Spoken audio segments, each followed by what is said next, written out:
said Rincewind. There was the clonk of a heavy branch banging against the windowsill. With a cry of "Elves!" Swires scuttled across the floor to a mousehole and vanished. "What shall we do?" said Twoflower. "Panic," said Rincewind, hopefully. He always held that panic was the best means of survival. Back in the olden days, his theory went people faced with hungry saber-toothed tigers could be divided very simply into those who panicked and those who stood there saying, "What a magnificent brute," and "Here, pussy." "There's a cupboard," said Twoflower, pointing to a narrow door that was squeezed between the wall and the chimney-breast. They scrambled into sweet, musty darkness. There was the creak of a chocolate floorboard outside. Someone said, "I heard voices." Someone else said, "Yeah, downstairs. I think it's the hoodwinkers." "I thought you said we'd given them the slip." "Hey, you two, you can eat this place. Here, look, you can—" "Shut up." There was a lot more creaking, and a muffled scream from downstairs where a venerable seer, creeping carefully through the darkness from the broken window, had trodden on the fingers of a hoodwinker who was hiding under the table. There was the sudden zip and zing of magic.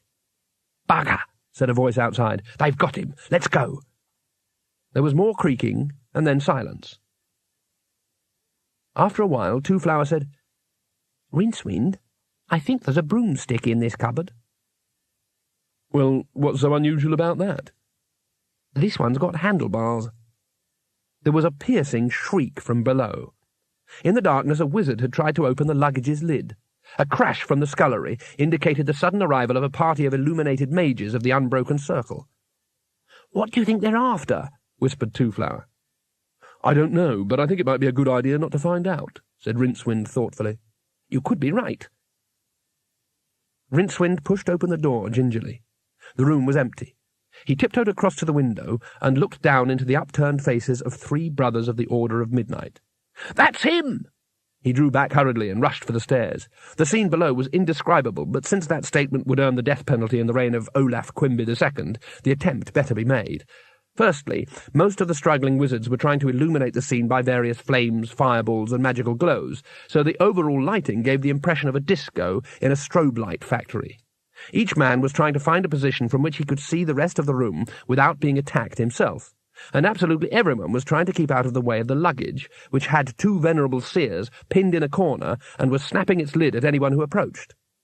But one wizard did happen to look up. "It's him!" Rincewind jerked back, and something bumped into him. He looked around hurriedly and stared where he saw Twoflower sitting on the broomstick, which was floating in mid-air. "The witch must have left it behind," said Twoflower. "A genuine magic broomstick." Rincewind hesitated. Octarine sparks were spitting off the broomstick's bristles, and he hated heights almost more than anything else. But what he really hated more than anything at all was a dozen very angry and bad-tempered wizards rushing up the stairs towards him, and this was happening. "All right," he said, "but I'll drive." He lashed out with a boot at a wizard who was halfway through a spell of binding and jumped onto the broomstick, which bobbed down the stairwell and then turned upside down so that Rincewind was horribly eye to eye with the Brother of Midnight. He yelped and gave the handlebars a convulsive twist.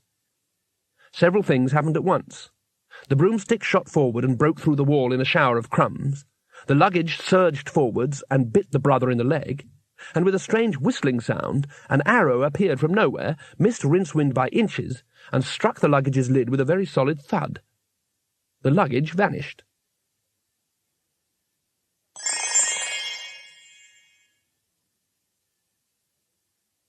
In a little village deep in the forest, an ancient shaman threw a few more twigs on his fire and stared through the smoke at his shame-faced apprentice.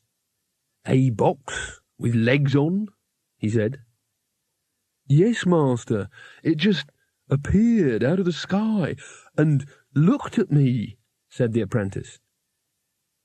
"It had eyes, then, this box?"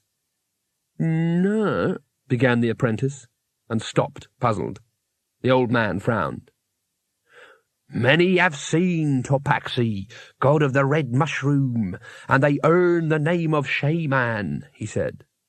"Some have seen Skelde, spirit of the smoke, and they are called sorcerers. A few have been privileged to see Cheryl, the soul of the forest, and they are